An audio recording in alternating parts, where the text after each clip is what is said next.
pemerasan dan pencucian uang. Dan sampai sekarang ini juga penyidik tetap melakukan atau mencari bukti sebanyak-banyaknya.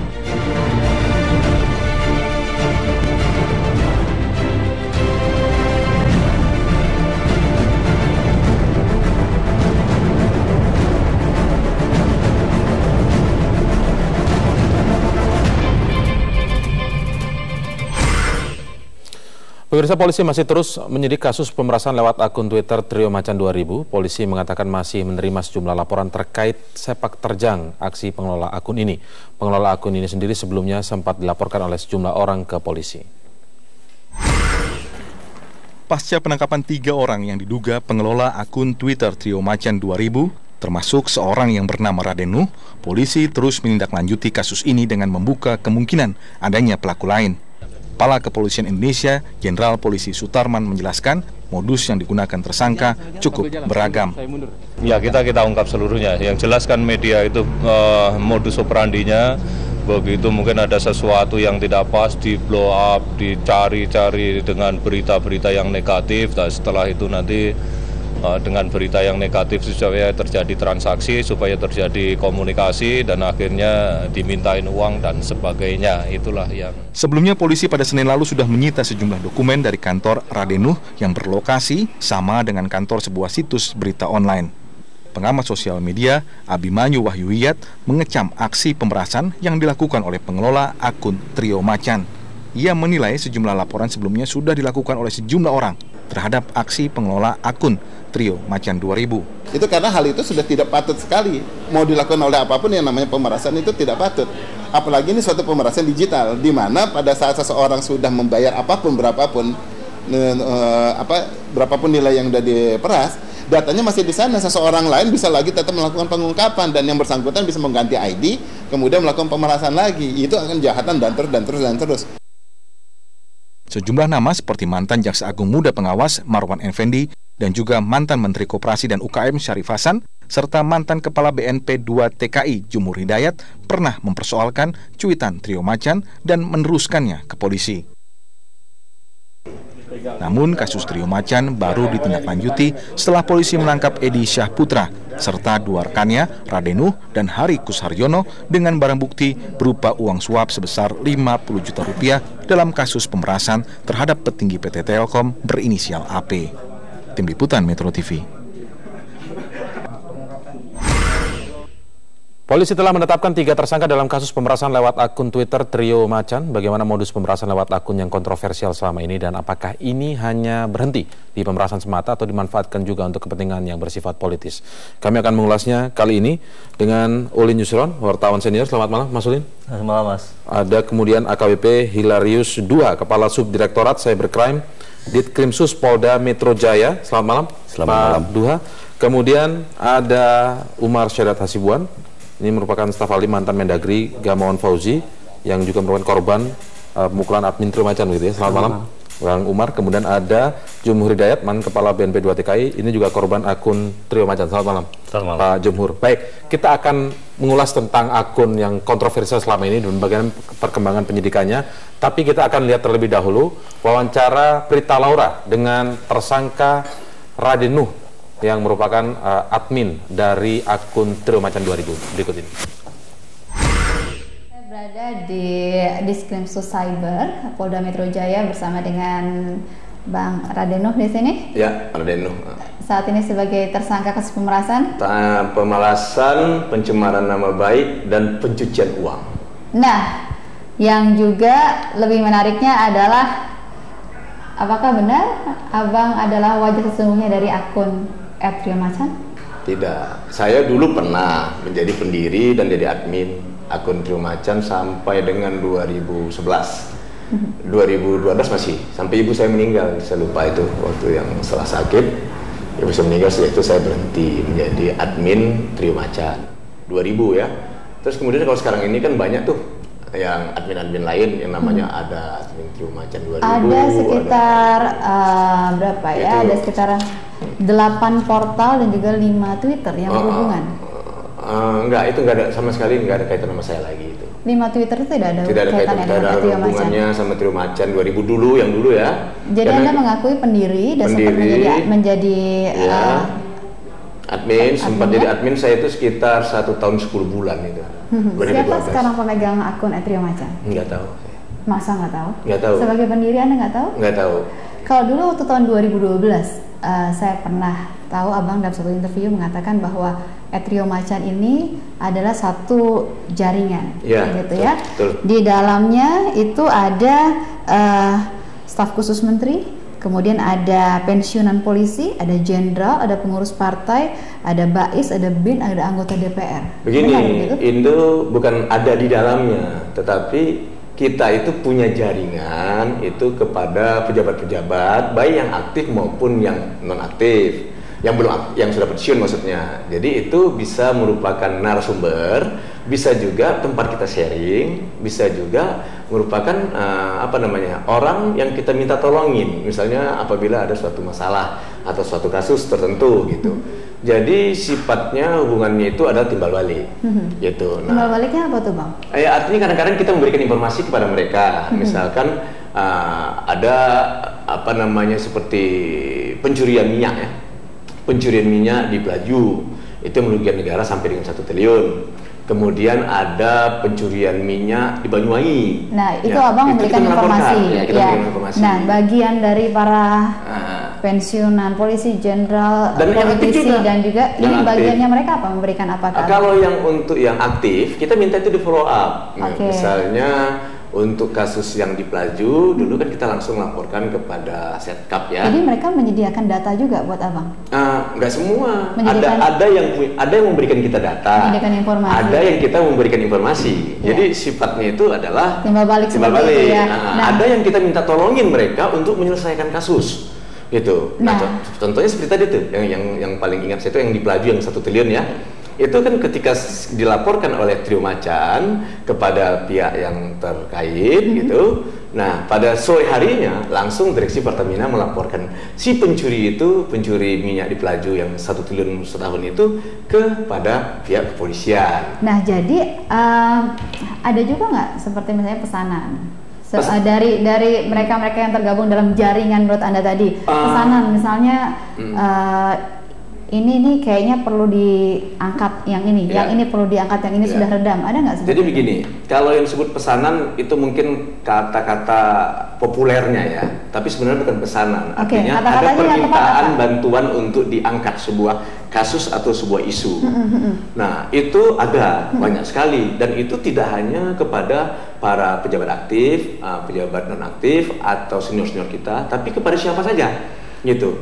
Jadi misalkan kayak kemarin itu ya, itu kan pernah ada nenek apa itu yang saya baca itu, nenek terzolimin gitu ya, yang kasus tanah dia yang ada di Makassar. Itu kan datang orangnya ke kantor, kemudian diterima oleh JAP, kemudian dianalisa kasusnya, dan ternyata itu setelah dianalisa hasilnya sangat diyakini telah terjadi penzoliman terhadap orang yang punya tanah gitu. Abang bilang katanya sudah 2012 sudah nggak lagi. Kasus nenek ini kan baru-baru ini. Nah, itu berarti masih dong di Trio Macan. Di JAP saya bilang tadi kan, yang di JAP-nya. Kita akan lagi bicara dalam Trio Macan nih. Nah, dari JAP isu tersebut bagaimana kaitannya dengan JAP? JAP ini kan adalah tangan JAP, jaringan advokat publik, itu adalah tangan atau organnya kawan-kawan untuk di dunia nyata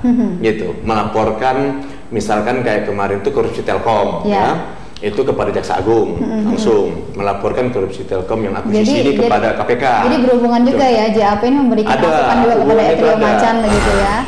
Ya, itu penggalan pertama wawancara Berita Laura dengan Raden Nuh, tersangka yang merupakan pengelola dari akun Trio Macan. Nanti kita akan lanjutkan lagi, tapi saya ingin minta komentar dulu dari para korban yang pernah bersinggungan dengan akun Trio Macan ini, terutama mungkin Bang Umar bisa cerita, bagaimana Anda melihat pernyataan Raden Nuh seperti itu? Ingin diminta untuk kasus diangkat, sehingga pekerjaannya adalah seperti itu sebenarnya, mengungkap kasus-kasus menurut versinya. Bagi saya, Raden Nuh ini seperti pemain sinetron. Jadi dia bisa memutarbalikkan fakta, apa yang dia lakukan, dia membenarkan apa kesalahan yang dia lakukan. Contoh misalnya, ketika awal saya bersinggungan dengan Raden Nuh itu, dia fitnah saya bilang ke dia, kalau kau memang, kalau Anda memang merasa saya bersalah, silakan lapor ke pihak hukum gitu. Terus dia balas dengan kalimat yang bagi saya itu sudah tidak bisa ditolerir lagi. Itu melalui media sosial, media media sosial. sosial. Oke. Terus saya datangin dia, saya tanya ke Abdur Rasid, saya tanya ke dia, ini sebenarnya yang memegang admin Trio Macan ini sekarang siapa? Abdur Rasid itu siapa? Abdur Rasid waktu itu sebagai staf khusus Menteri Menko Equin ya. Menko Perekonomian. Iya. Pak Hatta Rajasa, saya tanya, dia bilang, sekarang saya bukan adminnya lagi. Kalau begitu siapa? Saya bilang itu. Dia jawab Raden Nuh. Saya tanya sekarang Raden Nuh di mana? Ya, Rasid jawab waktu itu di rumah sakit Salemba, rumah sakit Tamrin di Salemba. Saya samperin. Begitu saya samperin, kebetulan waktu itu dia lagi makan, nungguin ibunya sakit di rumah makan Stick and Beat di depan rumah sakit Tamrin Internasional. Saya datang, dia kebetulan duduk di pintu masuk. Begitu datang, dia langsung berdiri. Anda mau cari Trio Macan? Ya, saya Trio Macan. At that time, waktu itu dia bersama dengan Heri Kusarjono, Beni yang sekarang menjadi tersangka, terus Beni Kusbandoro. Nah, ketika saya samperin itu, saya foto dia, terus dia marah. Mereka mengaku para admin dari Trio Macan? Ya, jadi setiap mereka ini memegang iPad ya. Ya. Waktu itu sempat terjadi adu fisik? Iya, adu fisik. Adu fisik sama dia. Makanya saya melaporkan ke Polres Jakarta Pusat, itu pasal penganiayaan. Karena sangat sulit bagi saya kalau melaporkan dia masalah pasal pencemaran nama baik. Oke, kita simpan dulu. Nanti kita lanjutkan lagi cerita Pak Umar ini. Saya ingin ke Pak Jumur dulu. Pak Jumur, waktu itu awal ceritanya bagaimana Anda bersinggungan dengan akun Trio Macan ini? Ya, tiba-tiba orang bilang, lu dijelek-jelekin tuh, dibully. Saya nggak biasa main Twitter kan. Tapi punya ya akun Twitternya? Ya, kalau nggak salah setelah itu saya punya ya. Saya jadi, terima kasih tuh, saya jadi ahli main Twitter juga sekarang. Dibully, saya coba baca kan, memang pengarang bebas gitu loh. Fitnah maksudnya? Fitnah, ngarang seenaknya gitu ya. Aduh, sampai soal perempuan, saya dibayar sama pengusaha 3 juta perempuan itu. Kalau versinya tadi diwawancara Prita Laura, ingin mengungkap kasus? Yang saya rasa kasus yang diungkap, Metro TV juga banyak mengungkap lah, akhirnya orang masuk penjara. Semua koran-koran itu kan cuma menjustifikasi saja menurut saya. Hanya justifikasi ya? Iya, seolah pahlawan. Enggak lah, itu kasus-kasus banyak di media besar, baru kemudian orang giring kan kayak gitu. Jadi ya kayak psikopat sih menurut saya. Apa langkah hukum waktu itu yang Anda tempuh? Saya lapor Pak ke Mabes ya, waktu itu saya lapor. Ya terus ya memang pada waktu itu susah nyari yang namanya ngejar akun itu susah gitu loh. Jadi ya saya senang sekali kejadian ini gitu loh. Jadi kalau itu bisa terungkap. Jadi memang terbukti bahwa ini tidak benar nih akun ini. Jahat buat saya. Jahat, baik. Jahat. Nanti kita akan tanyakan karena Mas Ulin Yusron pernah punya liputan investigasinya sebenarnya soal akun ini begitu. Mas Ulin nanti akan cerita banyak. Tetaplah bersama kami mirsa di Prime Time News.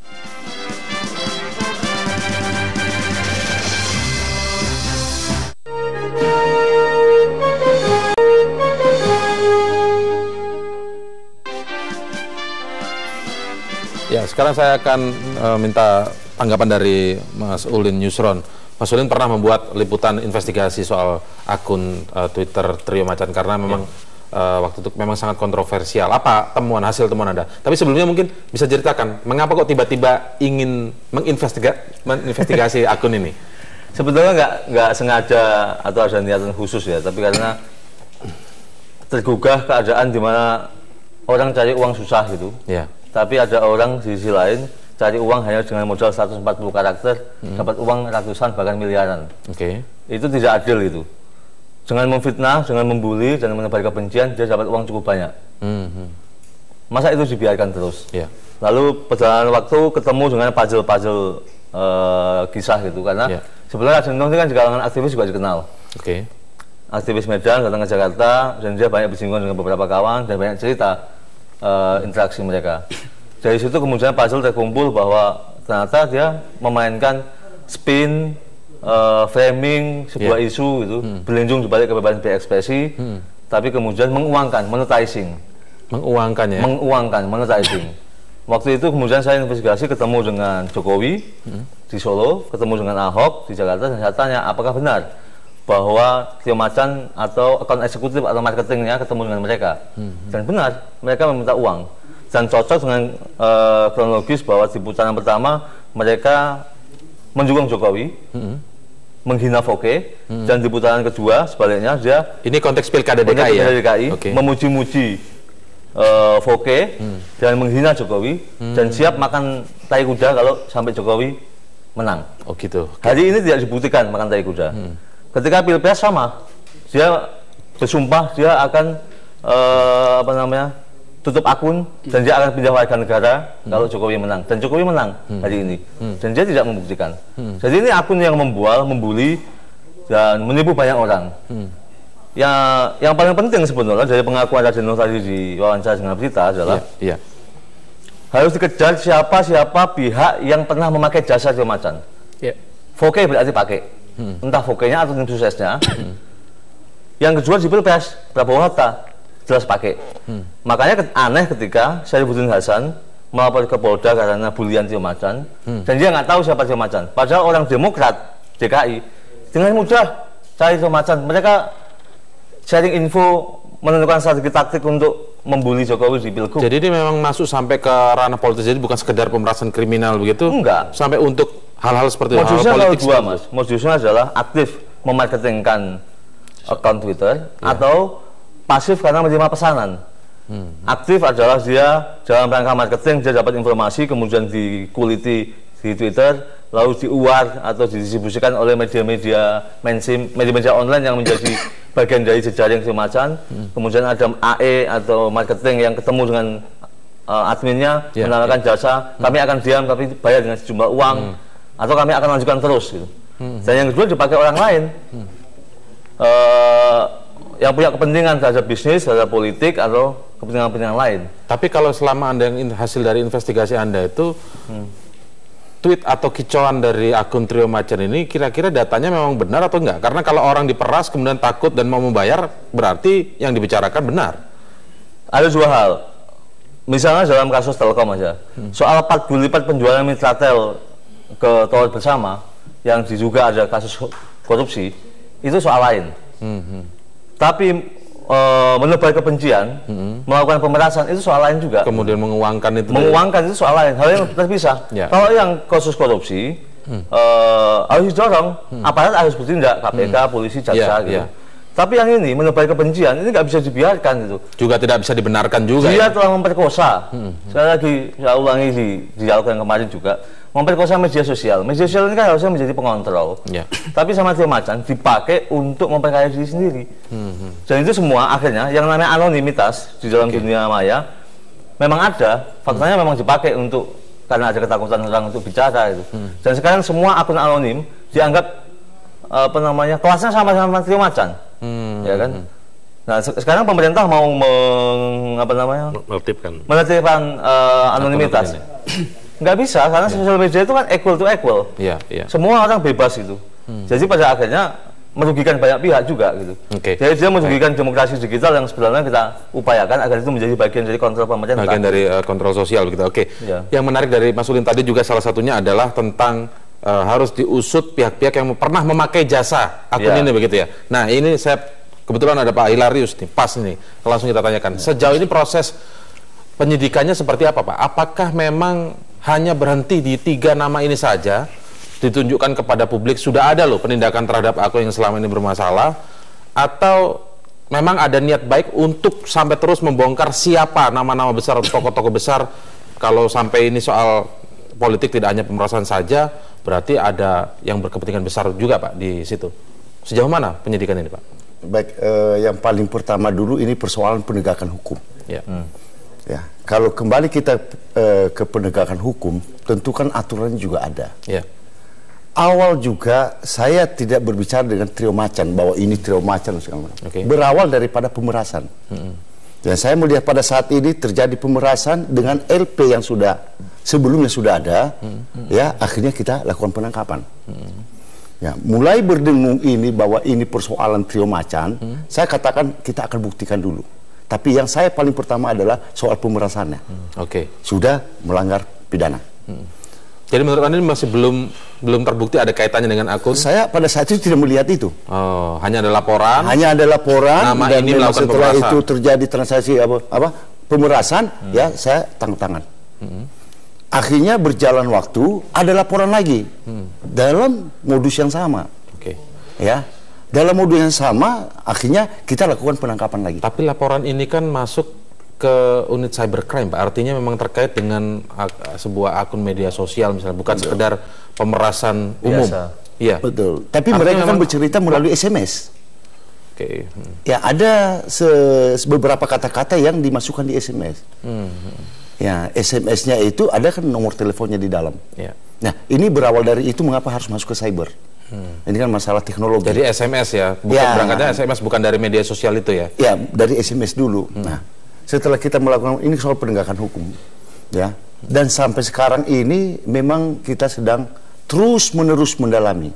Ya. Artinya bahwa kalau tadi pertanyaan itu apakah ini bisa berkembang, memungkinkan untuk bisa berkembang. Memungkinkan. Sejauh mana kemungkinan itu kira-kira? Nah, setelah kita melakukan nanti penyidikan ini, mencari fakta-fakta, ya, bukti-bukti semua, ini kan masalah forensik.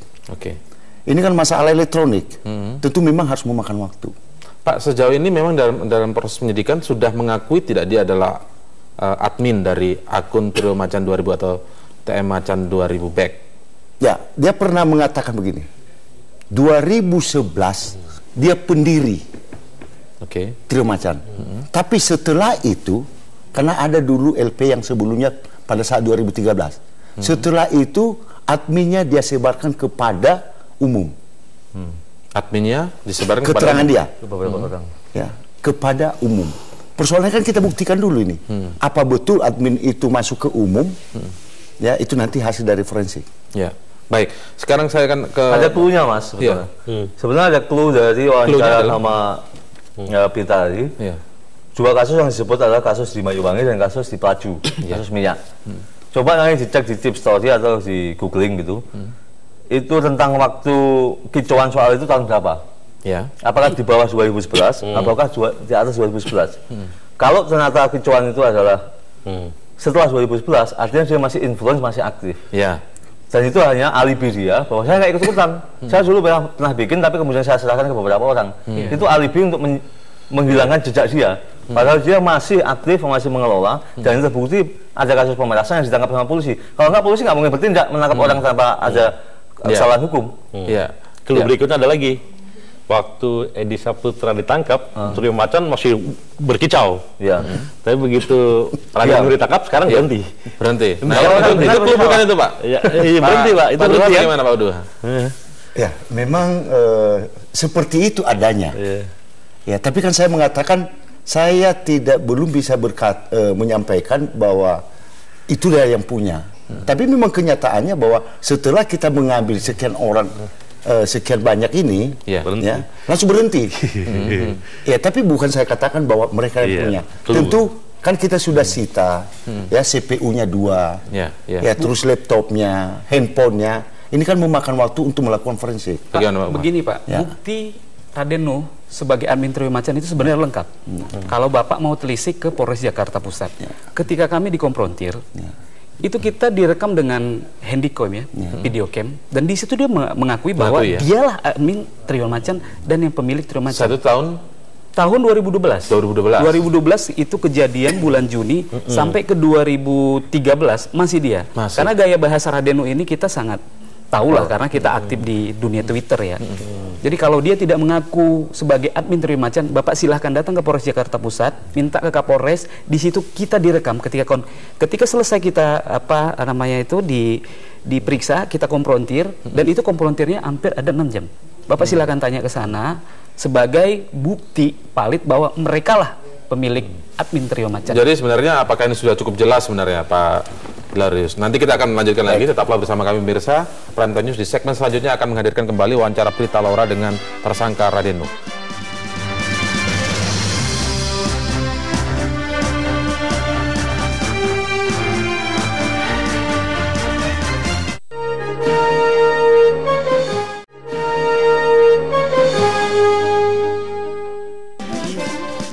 Dan sebelum kita lanjutkan perbincangan di studio, kita akan lihat kembali wawancara Berita Laura dengan tersangka Raden Nuh.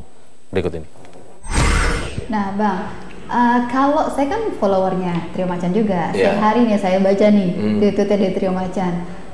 Kalau saya menangkap ada menyerang orang-orang tertentu, begitu. Bukan ya? menyerang.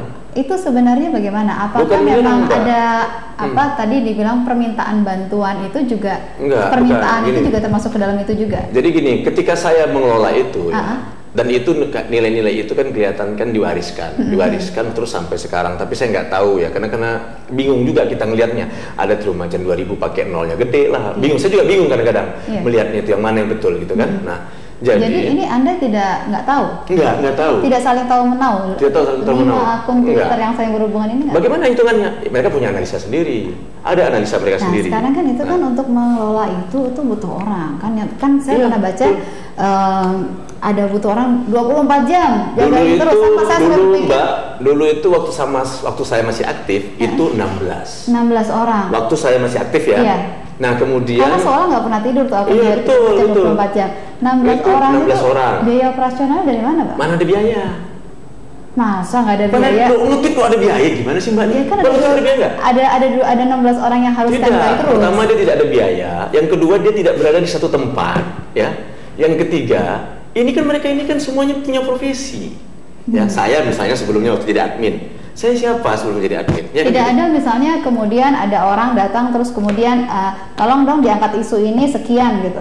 Tidak ada. Siapa yang pernah membayar mengangkat sebuah isu? Datang orangnya, tunjukkan. Tidak pernah ada. Itu fitnah. Nah, jadi Bang, kalau tadi ini luar biasa. Abang sampai tahu ketika mau ditangkap. Tahu. Apakah berarti jadi jaringan Abang ini luar biasa ya? Kan nggak jaringan saya saja. Bisa sampai sejauh mana, Bang? Sampai ke pemerintahan? Saya ini kan orang Republik Indonesia. Itu orang Republik Indonesia, tentu saya punya teman banyak di kepolisian, di Mabes Polri, di TNI AD, di TNI TNI AD terutama ya, di mana-mana gitu ya. Dan saya itu tidak semua orang punya teman seperti itu loh, Bang. Ya karena kan memperhatikan saya. Tidak ada biaya, tidak ada yang membiayai, tidak ada fee. Begitu katanya Mas Ulin, Mas Umar, Pak Jumhur. Nanti kita akan komentarnya setelah jeda berikut ini. Tetaplah bersama kami di Prime Time News.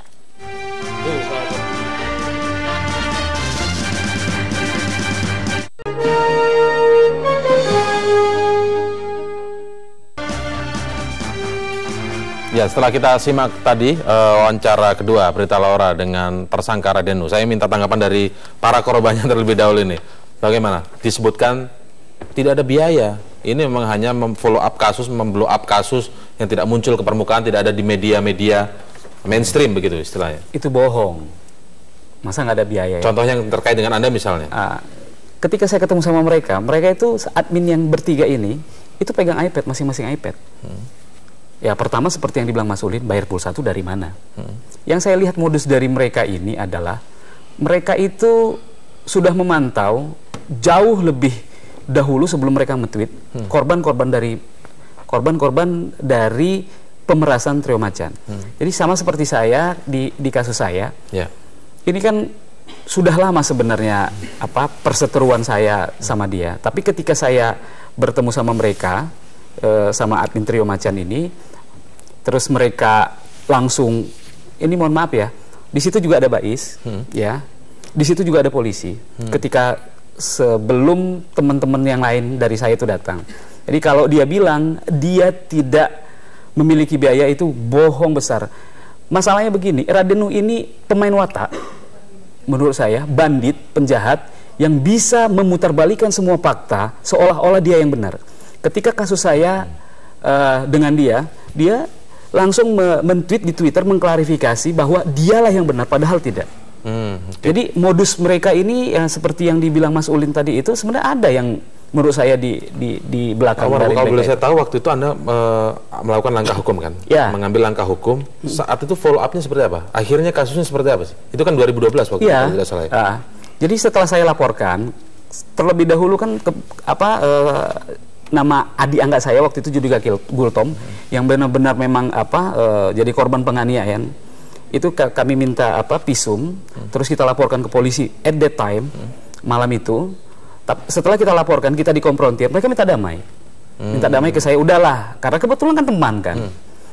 Kebetulan teman, dia minta damai, saya bilang ya nggak bisa. Tapi waktu itu sempat diminta atau diminta sejumlah uang atau apa waktu ketika melakukan fitnah di Twitter itu? Pejabat di Kemendagri ada. Ada korbannya. Ada korbannya juga? Ya. Ini berbeda lagi nih ya? Berbeda. Kalau saya enggak, karena mereka tahu siapa saya kan. Jadi tujuannya hanya membenci Anda, maksudnya begitu? Membenci saya karena Radenu itu pernah meminta tolong kepada saya, karena kebetulan saya menjabat sebagai staf khusus Menteri Dalam Negeri, minta tolong ke saya untuk menjadi direksi di salah satu BUMN. Tapi saya langsung jawab, saya nggak bisa. Itu si Radenunya sendiri ya? Mungkin latar belakangnya dari situ. Oke, kalau Pak Jumhur seperti apa? Waktu itu sempat diperas juga, dimintai uang, sejumlah uang juga? Iya, jadi ada kayak staf khusus saya gitu ya. Terus dulu kalau mau beresin kayak gini suruh bayar, dia bilang. Ada orang yang bisa ngurus-ngurus lah. Wah, saya dengar kayak gitu makin sebel aja, saya masuk saya tweet lagi. Wah, saya jadi kayak bully-bullyan. Sempat bertemu tidak dengan? Enggak lah, saya nggak ngurusi kayak gitu. Jijik saya ketemu sama orang-orang seperti itu.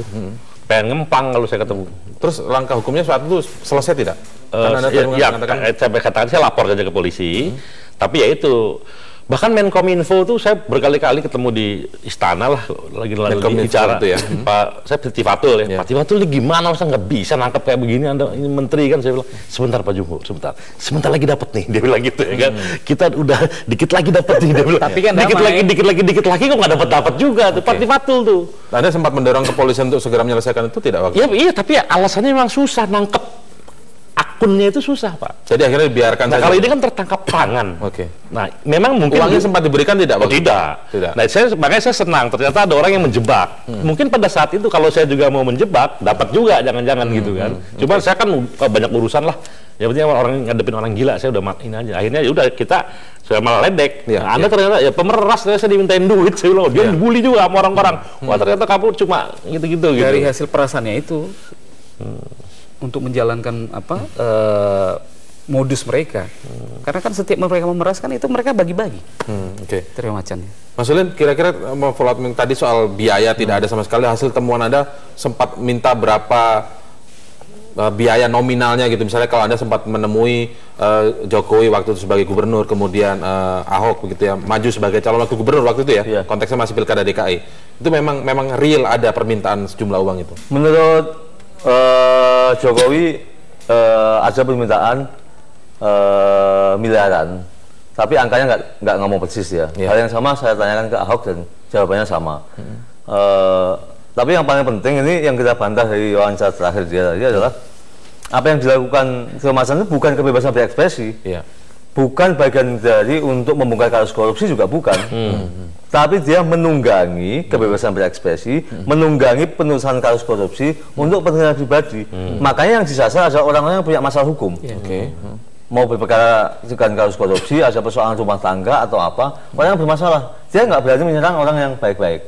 Saat yang sama, dia kemudian membela koruptor. Misalnya dia adalah penguat dari Anas Urbaningrum. Dia membela Anas Urbaningrum, dan dia yang menista KPK. Sementara semua publik membela KPK sebagai salah satu tulang punggung untuk membela. Jadi bertentangan sama tagline-nya sendiri begitu ya? Oh iya, itu dalam banyak kasus dia justru begitu. Dalam kasus Marwan Effendi, soal 4 kali lipat benar tidaknya kasusnya yang melibatkan Marwan Effendi itu soal lain. Tapi dia kemudian membeli Marwan Effendi, menjelek-jelekan Marwan Effendi, kemudian dia menawarkan sejumlah perdamaian dan uang. Apakah ini memang hanya kepentingan pribadi dalam konteks uang itu saja? Ataukah di mana letaknya nama-nama besar tadi yang sempat kita ulas bersama? Nanti kita akan lanjutkan lagi. Tetaplah bersama kami di Prime Time News.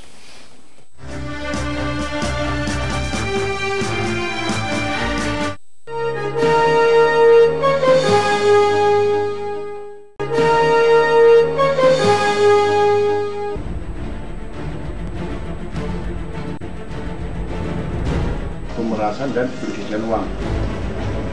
Dan sampai sekarang ini juga penyidik tetap melakukan atau mencari bukti sebanyak-banyaknya.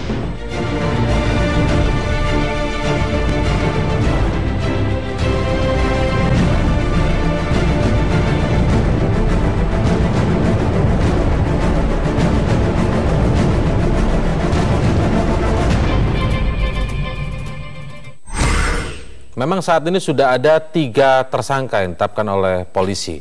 Tetapi apakah memang nanti dengan cara mengikuti siapa yang pernah menggunakan atau meng-hire akun Trio Macan ini akan bisa terbuka nama-nama besar di balik semua itu? Akan bisa terbukakah, Mas Ulin, kalau memang kemudian men-trace atau mengikuti siapa para penggunanya akun ini begitu dengan membayar sejumlah biaya lalu menyerang lawan-lawan yang diinginkannya misalnya?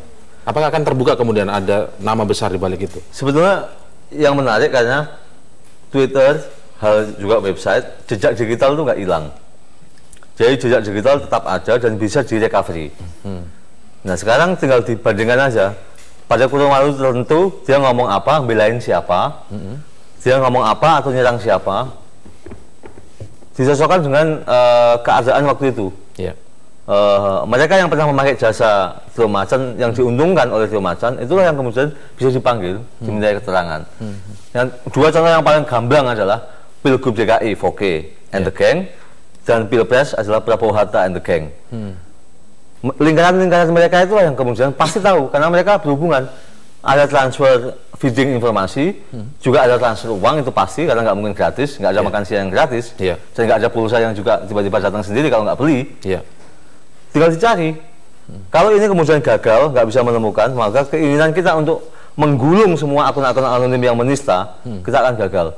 Jadi ini ujian ke depan adalah kalau Trio Macan kali ini tergulung, maka akun-akun anonim yang lainnya juga akan berpikir bahwa nggak bisa menggunakan anonimitas untuk membuli, menebar kebencian, kemudian memecah belah.